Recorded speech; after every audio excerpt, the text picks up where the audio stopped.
Assalamu alaikum and a very good evening to everyone present. I am Muhammad Abdullah Khan and on behalf of the AMU Economics Students Club extend a warm welcome to all of you to today's webinar. Applying Economics in the Real World. Let me begin by briefly introducing the AMU Economics Student Club AESC, the academic nucleus for budding economists at Aligarh Muslim University. Our club nurtures critical thinking, research, and policy dialogue beyond the classroom. Through engaging sessions, expert panels, and thought provoking workshops, we bridge the gap between academia and practice, encouraging leadership and innovation in economics. Today's session is another step in that ongoing journey. Now it's my absolute honor to introduce our distinguished guest, Mr. Amin Ashraf, an economic officer at the Reserve Bank of India and a nationally ranked topper with All India Rank 9 in the DEPR exam. Mr. Ashraf's professional journey includes serving as a consultant at Deloitte and as a guest lecturer at Deshbandhu College, University of Delhi. He is an alumnus of Delhi School of Economics, Kirori Mal College, and Jamia Millia Islamia. His career reflects academic excellence, professional versatility, and an inspiring commitment to economic education. With that, I now warmly invite Mr. Amin Ashraf to take over the session and share his insights with us. Over to you, sir. Good evening, everyone, and thank you, AMU Economics Students Club, for inviting me as a part of your webinar. So, little bit description about myself. My name is Amin Ashraf. I have done my schooling from Jamia Senior Secondary School, and I have done my graduation in economics from Kirori Mal College, University of Delhi, and then post-graduation in economics from Delhi School of Economics. And so this is a brief education background about me. So in these slides, I had mentioned my academics, things like from where I had done my graduations and post-graduation. And from the Delhi School of Economics, I got the campus placement as in Deloitte, India, as a consultant in a data science field. And then then after that, I joined for a very mild period as a guest lecturer in Deshbandhu College. And after that, all thanks to God, I had joined as a manager in Reserve Bank of India, and currently I am a manager in Reserve Bank of India and posted in Global Spillover Division. So I would mention about my transition path in these slides, like how I become folded from the Deloitte to have some experience in a policy research analysis. So I would say one thing, like when I joined Deloitte, then I am more focused on the data-driven science. Like I had done so many projects there, and most projects are related to the data science. And there I had I had worked with a project like the Sail India, which is one of the fuel pricing company, and there I had done one modeling like the price elasticity modeling. And in the next, I had also worked with the Titan, like the Titan, in which we have worked on the assortment optimization. And lastly, I work on the Grameen phone pricing project of the Bangladesh, which is basically related to the pricing strategy.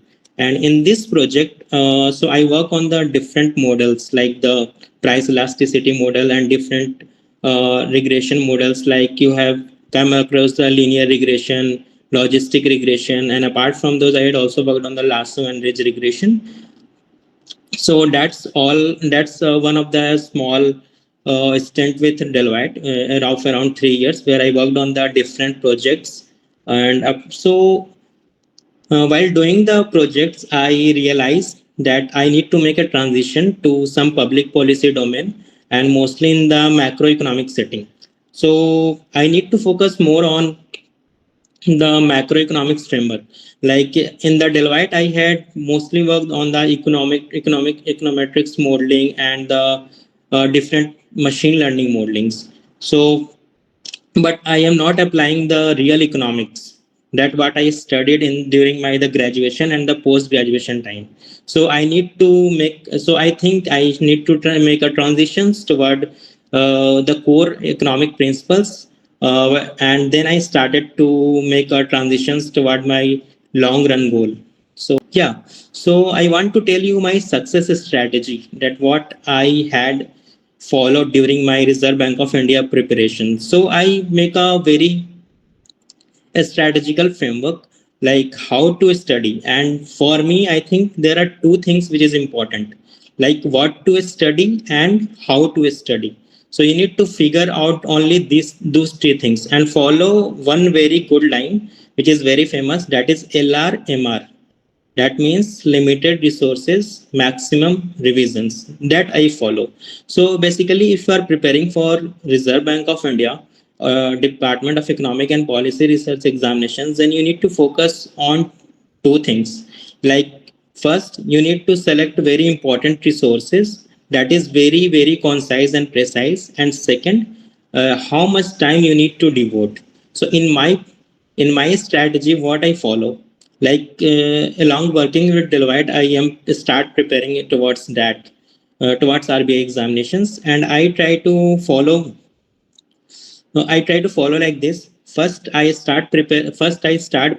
First, I made foundation for the basic concepts like microeconomics, macroeconomics, and the economics and the time series things. And then I start reading the syllabus very carefully and studies related to basically to the sections wise. Like suppose you are preparing for uh, growth model, then you see कि suppose there is a question on solo model.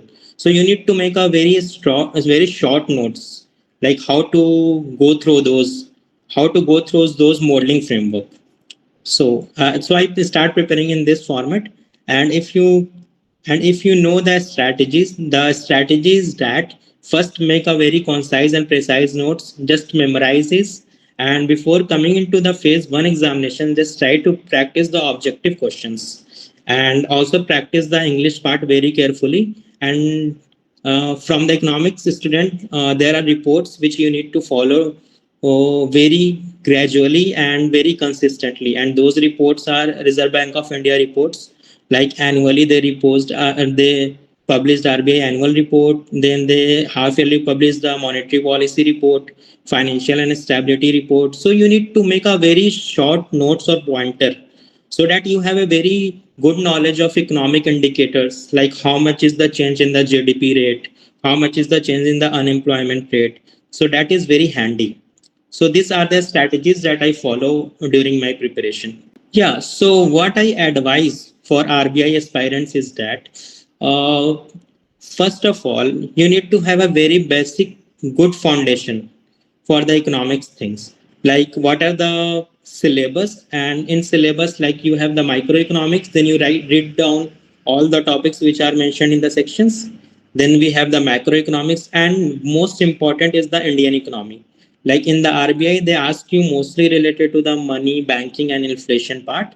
And you need to be very careful about the tracking of the indicators like the consumer price index, wholesale price index. So how much is the change? And most important, like what are the important pointers that you need to that are discussed in the recent monetary policy meeting. Like recently we have the monetary policy meeting. It has the repo rate has cut down to around 5.5%, and the policy stance has changed from the withdrawal of accommodation to neutral policy stance. So you need to be, or you need to not only memorize this kind of thing, but you also have the idea that what how it will impact the Indian economy. Like rate cut will happen, so it will boost the economic growth. And it will also enhance the consumers. So that is, and we know that the consumption is the most driving factor of our GDP, and private final consumption expenditure is around 67%. So we very careful about the basic things that you are reading, and whatever you are reading, try to apply in the real world. How it will impact from the supply side, and how it will impact in the demand side. Yeah, so there are several insights from my journey. The most important insights I will give you, that apart from the studies, you also need to branch up your skills. Like in the current Gen Z world, you need to also focus on the skills and need and adapt, and stay adaptable and open to change. Open to change, what I mean here, like there are so many programming language like Python, R, Stata, and the SQL. So you need to learn alongside this also apart from your studies. Second is that you need to have a clear thinking, like what are you following and what are you not following, and also make a good connection about your writing and the communication skills, because communications will also play a very important role. And also you need to do some kind of a good internship.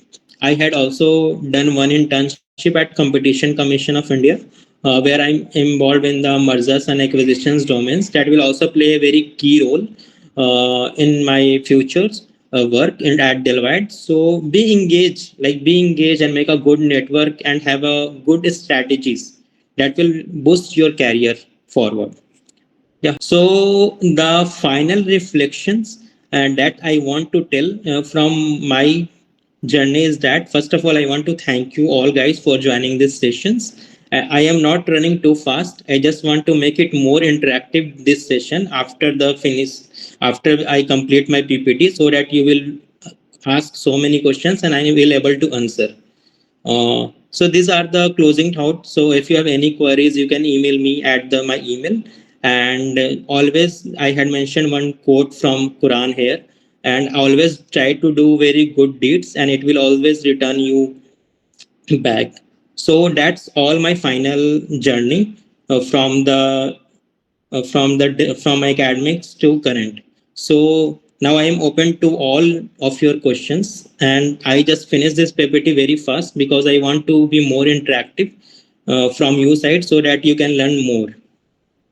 Thank you so much, sir, for such an insightful and inspiring session. We will now take a few questions from our audience. So, sir, the first question is what are the key job prospects available in the field of economics today, both in public and private sectors? Yes.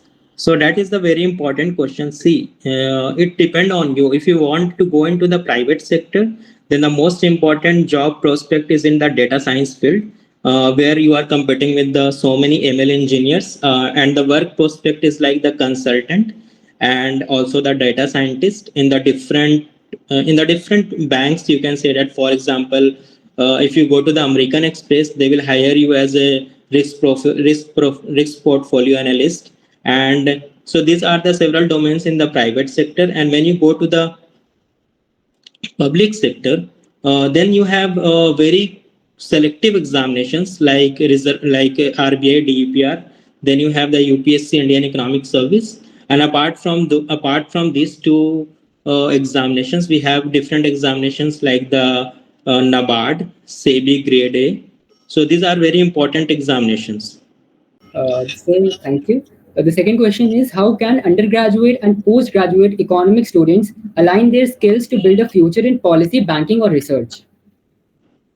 Yes, so that's a very important question. So I would first say, like during our undergraduation time, we have one course that is money and financial market, and during my post graduations, I have one course financial economics, where I had also made the term paper. So I want to say that when you are doing those kind of subjects, you just not try to do it from the examination point of view, but you can also try to make a good analysis in terms of doing term paper or doing a different projects. And if you are really interested in the banking fields, then try to make a good skills aligned to those banking framework, and also try to find a good I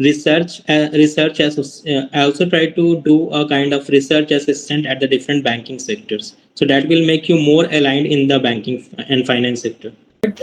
That's just a question I wanted to ask. That how do we find such opportunities, especially for research and all? Yes. So, see, how do we find such opportunities? That's a very good question. So, we can find such opportunities through making a good network and connections. So, that's the most important. That's a very most important thing. And apart from that, how you build a good network? You will build a good network. There are different platforms like the LinkedIn or your LinkedIn, and always interact with your professor, and always be cordial to your seniors. So in our time, we are very coordinated among our seniors and the professors. So they will provide any kind of opportunities that align with my skills. They will give us. Okay, sir. The third question is, sir, in your experience, how important is domain specialization like finance, developmental economics, or other topics for success in economic related careers? Yes, I think in my experience, I had read development economics in during my fifth or sixth semester of undergraduations, and when I read those kind of development growth models like the solo model we have, Harrod Domer, then we understand that how it will impact the economic growth of the different economies. Like we have the concept like divergence or conditional convergence. So when I am working at a Reserve Bank of India at this site, so I am very fascinated that those models are here. Those models are very important even in Reserve Bank of India. Like they are discussing about the growth path of the developed and developing economies, which I learned in during my undergraduation days. So this development economics or financial economics play a very key role in your work also. All right, thank you, sir. Could you walk us through the roles and responsibilities of the RBI Grade B officer? Yes. So, first of all, I want to tell you one thing that DEPR, that is Department of Economic and Policy Research, is one of the Department of Reserve Bank of India, and there are other departments like the Monetary Policy Department, Department of Regulation, Supervision. So we are a manager of DEPR. And in DEPR there are so many divisions like the Global Spillover Division where I am posted, and the Banking Research Division. Then we have the Development Research Group or Department or Division of International Finances. So it depends on the division works that where what work you are doing. Suppose I am posted in Global Spillover Division, so I'm analyzing the impact like the global economic impact. So if there is a change in any suppose there is a change in US unemployment rate, how it will impact India's. And recently we are analyzing the impact of very important bill that has been passed by the United States, that is One Big Beautiful Bill Act, that actually reduced the remittance tax from 5% to 3.5%. So we are analyzing the impact, that how it will impact the Indian economy in terms of declining forex reserves or the boosting consumption or the remittance tax. So there are so many knowledge to gain from the working in DEPR, and also there are so many great people here. All right, sir. Thank you. So I think I can understand this by that a RBI Grade B officer can be posted in different like fields, right? Yes, yes. Could be managing anything. All right, thank you. Like what kind of projects or departments can an initial RBI recruit expect to work in? Acha, okay. So I think initial RBI recruit can be posted in any division. Like we are a group of 15 people and everyone are posted in different divisions. So wherever you are posted, you will learn a lot, and every divisions in the DEP are equivalent, and you will always enjoy the work you are doing. Like suppose you are posted in the division of international finances, so you know all the external sector idea, like how much is the balance of payment, how much is the change in the mercantile trade or the service trade. And suppose you are posted in the non-banking financial division, so you are aware about that.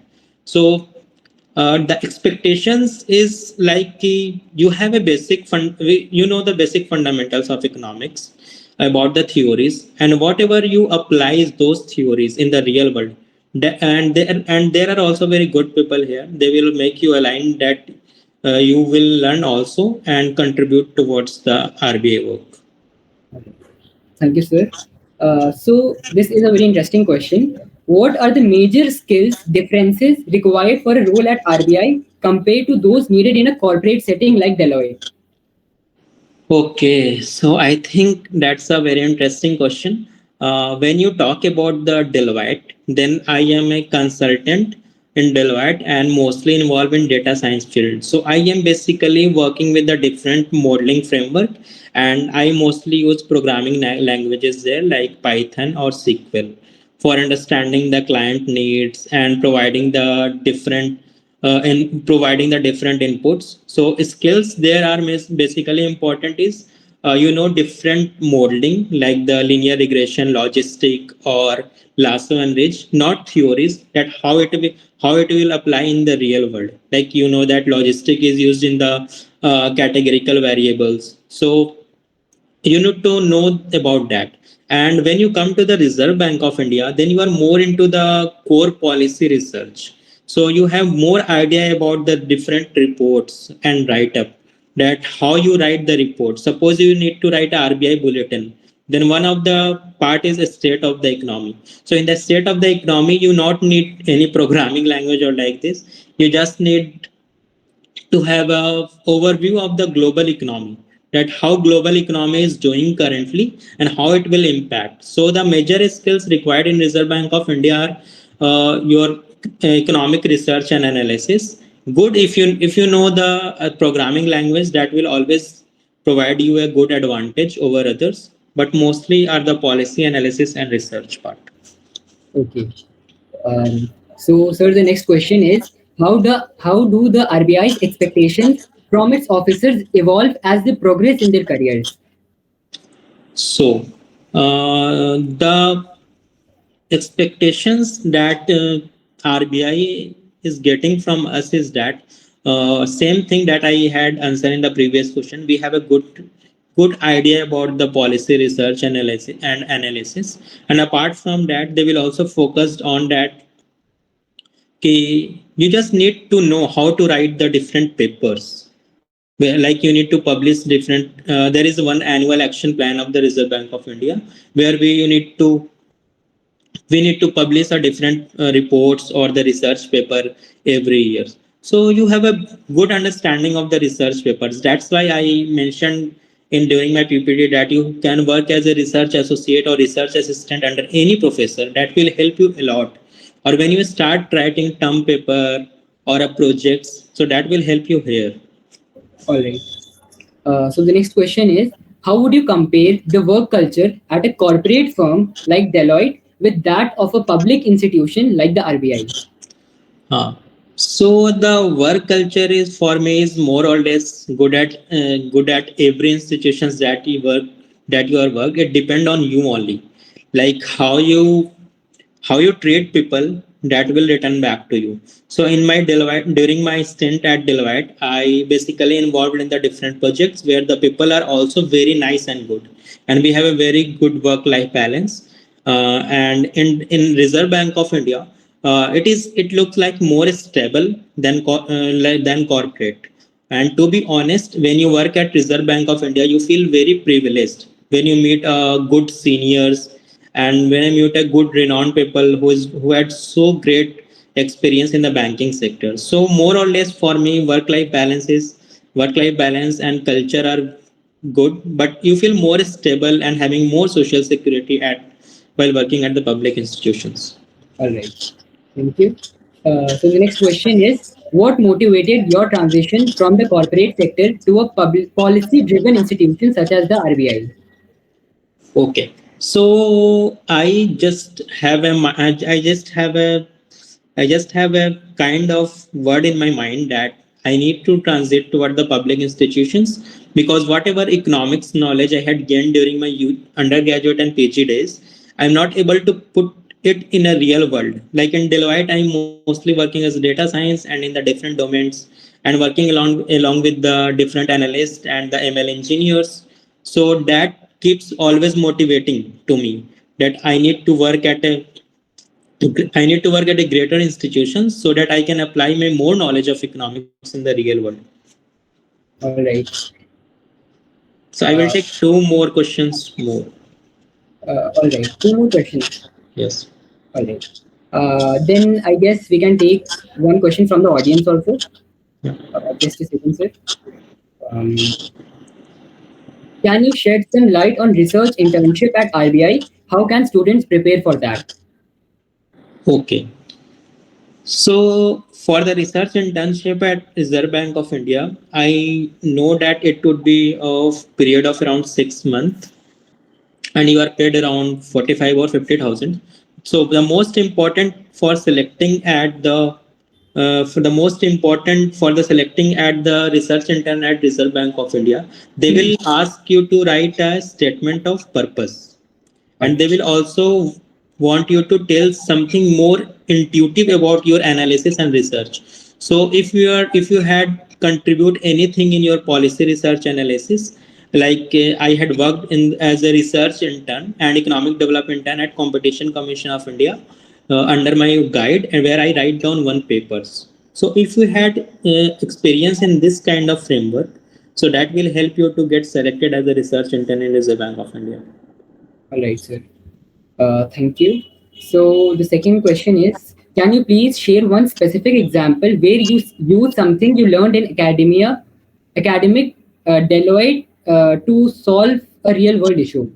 Like any example that you have learned something in academics and you have used that to solve problems in Deloitte and RBI. I guess most of the concepts, right? Yes. So I will tell you one example. We know so much about the price elasticity thing.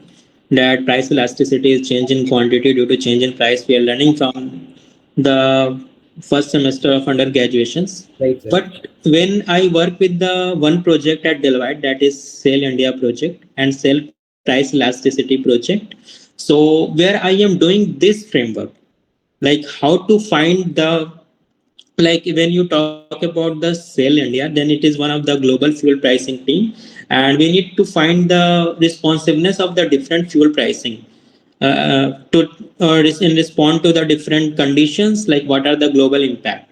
So there I will apply my knowledge of the price elasticity. There is one model we learned in the econometrics functional form, that is log model, that is log y is equal to beta 1 plus beta 2 log xi plus cy, where beta 2 is actually the elasticity coefficient. So that elasticity coefficient I am finding during my project. So I can say that it is very important to understand.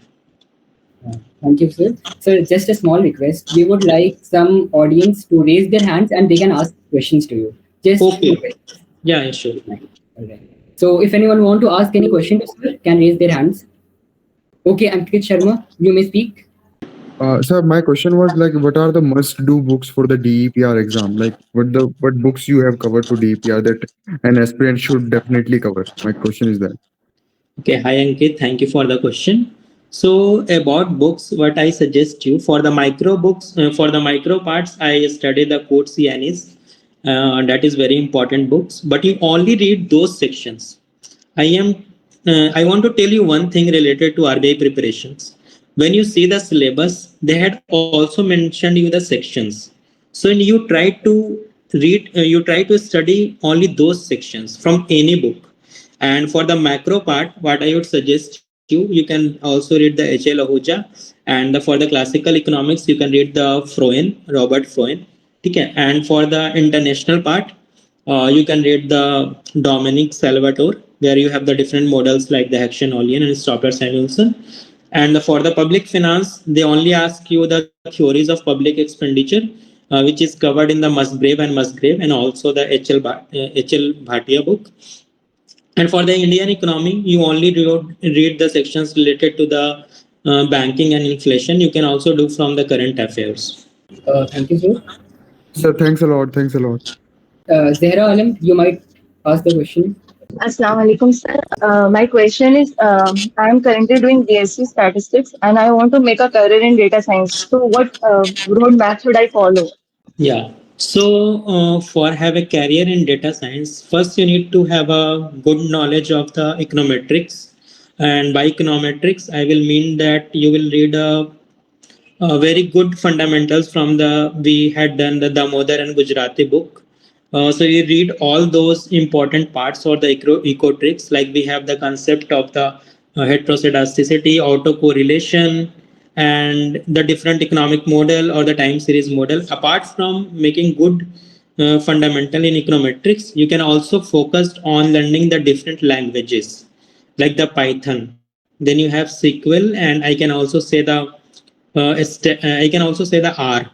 Python, SQL, R are must to have a good career in the data science. Not but you need to practice hands on the different projects.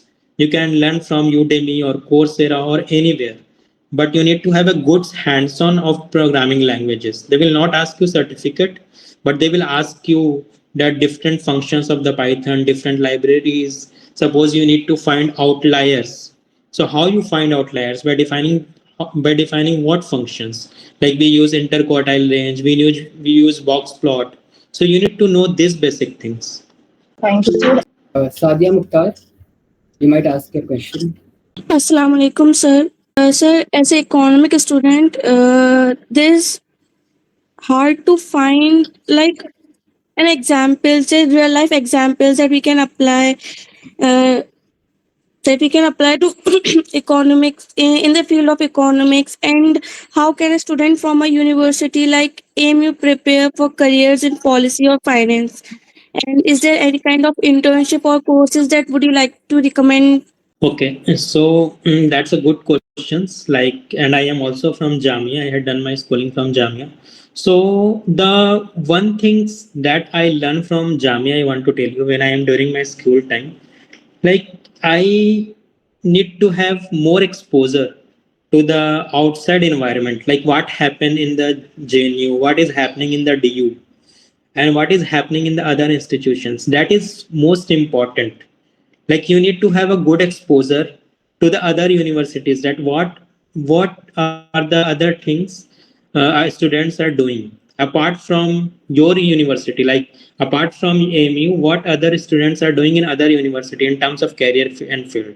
So suppose you want to get a good internship at the different organization like Reserve Bank of India or Competition Commission of India, so you need to always apply, and after applying you need to have a good network, and for good network you can find up different people on LinkedIn and you ask them that what are the different procedures, and apart from that you need to have a good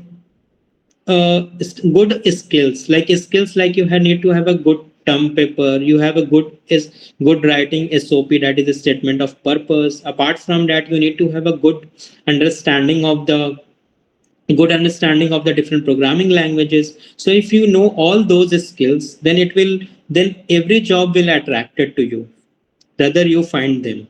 Thank you, sir. Do anyone else want to ask any question to sir? Sir, last question, like if you have time. Yes, you can ask. So, how was your interview experience at RBI? Can you share some light on that? Yes. So this is my actually second interview. Last year I had also appeared in the interview, and during this interview, they will mostly ask my work experience at Deloitte, and what are the works that I had done in Deloitte, and what are the different projects. And they will also ask you my the transition path, that why I want to have a good transition from working at a big four to Reserve Bank of India. And apart from those, they also ask you some basic economic questions. And also that I stress to you guys, like you need to have a good good knowledge of the different RBI reports. They will directly ask me that what are the credit deposit ratio as per the recent released report of trend and progress of banking. So you need to have good knowledge of this, and so these are the most questions that they asked me in interview. Thank you so much. Thank you so much. Sir, one more question is that how many interview rounds are there in Deloitte? So during my time, I actually am a campus hirer from the Delhi School of Economics. They will conduct 4 rounds. First they will do CV shortlisting, where we are selected around 90. They selected around 96 students, and then they do group discussion, where I think they are selected 24 people. Then we have two personal round and one last HR round. So total of 4 rounds, including JD. All right, thank you. All right, sir. I do have a personal question to you. That right now my minor subject is statistics, and in the third year we do have to choose either I can choose my minor subject or I could opt for econometrics. So, Yes. like, what should I like choose? Like, I'm interested into economics, but I'm confused whether I should go for statistics, which is important for data analysis, or should I go for economics, like econometrics? Sorry. Econometrics. Yeah. So it's depend on you personally actually, but I would say कि if you want to have a good long-term career plan in economics or in different in economics and in various domains, like if you go even in data science or in working in Reserve Bank of India or any field, then you need to know about the different modeling, and those modeling or functional form you will only learn in the econometrics part, like the more knowledge about the regression modeling or the fitting a model where we use R square. So I would, if you want to have a good career ahead, then I would suggest you to choose econometrics. Thank you, sir. Sir, there are some more questions. Just a second. We'll read them out. Sir, how can students prepare for competitive exams like RBI Grade B while managing college or job responsibilities? College and job responsibilities. So that's a very strange question. I think there is nothing like college or college responsibility. When you are studying in college, that will only help you in the completing the syllabus. And for from my point of view, most of the syllabus are same in undergraduate and postgraduates, that you when you are preparing for RBI grade B. But when you are doing a job, then what I did in my time, like I have around 2 to 3 hours daily, where I have a clean framework or a strategy that what I used to study daily. So I make a very good routine that I need to complete this topics. For example, if I am doing the consumer theory in micro, then I need to have a good view that I need to complete this in this week. Then in the weekend I need to move towards the macroeconomics. So if you make a good routine and good strategy, and not making routine or a strategy, but always be consistent towards that, then it will always help you in achieving those goals. All right, thank you, sir. Once again, thank you, sir, for generously sharing your time, experiences, and knowledge with us. Now I invite our secretary, Ms. Kulsum, for the official vote of thanks. Assalamu alaikum, sir. I would like to extend my heartfelt thanks to everyone who joined us for this insightful webinar. A special thanks to Mr. Amin Ashraf, sir, for generously sharing your journey and experiences from the corporate to his impactful at the RBI. Your talk not only inspired us, but also bridged the gap between academic learning and the practical application. And you have also inspired us to explore the diverse avenues that economics can offer. My special thanks to Abdullah for moderating this event and the whole organizing team for their contribution. Thank you so much, sir. So at last, I want to say thanks to the AMU Economics Student Club for inviting me. And apart from that, that is a very formal session. But I want to tell you one thing, that those who are preparing for the Indian Economic Service or Reserve Bank of India DPR examinations, I had also my notes on my blogs that I already posted in my LinkedIn. So, and if anyone need a hard copy notes, then he or she can contact me. I had also shared my email, and that would be very handy for them if they are preparing very seriously. So that's all from my side. Thank you so much. You're most welcome, sir. Thank you so much, sir. Thank you so much, Kulsum. As we bring this insightful session to a close, I would like to leave everyone with a thought. In a world driven by data, disruptions, and dialogue, it's those who stay curious that shape the future of economics. We hope today's conversation sparked that curiosity in each of you. Thank you for being part of this learning journey with us. Until next time, stay engaged, stay inquisitive, have a wonderful evening ahead. Thank you so much. Bye. Take care, everyone. You too, sir.